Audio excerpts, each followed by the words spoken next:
বন্ধুরা 22শে জুন 2026-এর পর থেকে কিন্তু পশ্চিমবঙ্গে একটি বিষয় নিয়ে সবচেয়ে বেশি আলোচনা শুরু হয়েছে, আর সেটা হলো যুব শক্তি ভরসা কর্মসূচি প্রকল্প। আর গোটা পশ্চিমবঙ্গের মানুষেরা এও জানে যে 22শে জুন কিন্তু বাজেট করা হয়েছিল, বাজেটে সবকিছু আলোচনা হয়েছে, আর সেই বাজেটের মধ্যে কিন্তু এই যুব শক্তি প্রকল্প যেটা রয়েছে তারও কিন্তু কথা বলা হয়েছে।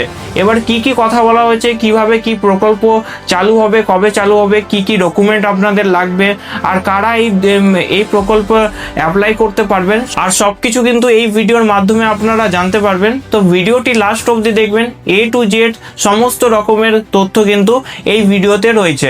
আর এই ভিডিওর মাধ্যমে কিন্তু আপনাদের পয়েন্ট ওয়াইজ বুঝিয়ে দেবো যে কিভাবে আপনারা অ্যাপ্লাই করবেন, কারা অ্যাপ্লাই করতে পারবে, কোন বয়সে কিন্তু অ্যাপ্লাই করা যেতে পারে, সব কিছু ডিটেলস থাকবে।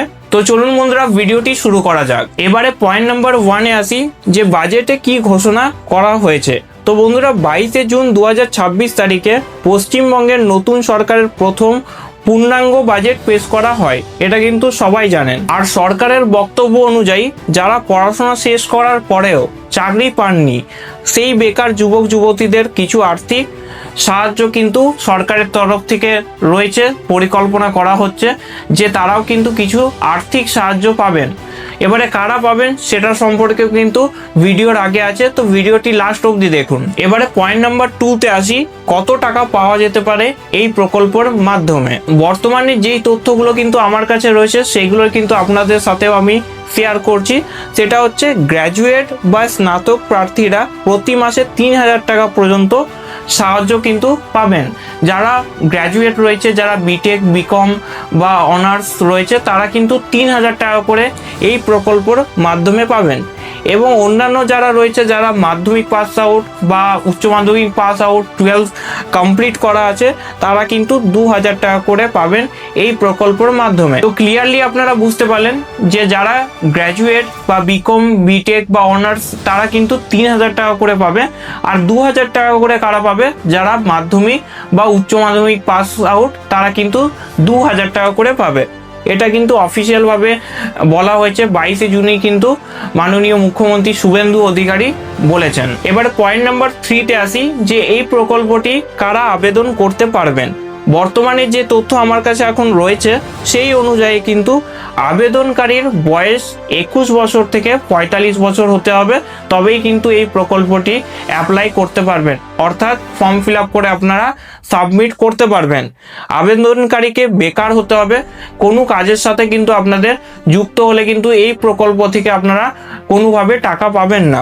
আর আরেকটা বিষয় হচ্ছে পরিবারের আয় নির্দিষ্ট সীমার মধ্যে থাকতে হবে, তবেই কিন্তু এই প্রকল্প থেকে আপনারা টাকা পাবেন।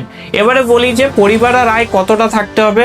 যাদের মান্থলি ইনকাম যদি 1 লাখ টাকার ওপরে হয়ে থাকে তারা কিন্তু এই প্রকল্প থেকে 1 টাকাও পাবেন না। যারা কিন্তু মান্থলি 1 লাখের নিচে যদি হয়ে থাকে তারা কিন্তু এই প্রকল্প থেকে টাকা পাবে। এটা অফিসিয়াল ভিডিওতে কিন্তু বলা আছে, মাননীয় মুখ্যমন্ত্রী শুভেন্দু অধিকারী কিন্তু 22শে জুনই কিন্তু বলেছেন এটা। আবার কিন্তু বাজেট বইয়ে যেটা লেখা হচ্ছে সেটা কিন্তু একটু আলাদা, যে বছরে যদি আপনাদের 1 লাখের নিচে ইনকাম হয়ে থাকে তবে কিন্তু এই প্রকল্পতে আপনি অ্যাপ্লাই করতে পারবেন আর আপনাকে টাকা দেওয়া হবে, ঠিক আছে। এবারে পয়েন্ট নাম্বার 4-এ আসি যে কি কি ডকুমেন্ট লাগতে পারে আপনাদের কাছ থেকে। তো সবার প্রথমে যেই ডকুমেন্টগুলো আপনাদের কাছ থেকে লাগবে সেটা হচ্ছে Aadhaar card, voter card, bank passbook, যেটা আপনাদের ব্যাংক পাসবুক হবে সেটা হবে ফ্রন্ট পেজটা, মানে ব্যাংকের যেই সমস্ত ডিটেলসগুলো রয়েছে, অ্যাকাউন্ট নাম্বার, আইএফসি কোড, সেই সমস্ত ডিটেলসগুলোর ফ্রন্ট পেজ আপনাদের লাগবে। পাসপোর্ট সাইজ ছবি একটি লাগবে, শিক্ষাগত যোগ্যতার সার্টিফিকেট, মানে আপনার কোয়ালিফিকেশন সার্টিফিকেট যেটা থাকবে সেটার কিন্তু পিডিএফ করে আপনি পোর্টালে আপলোড করতে পারবেন, ঠিক আছে।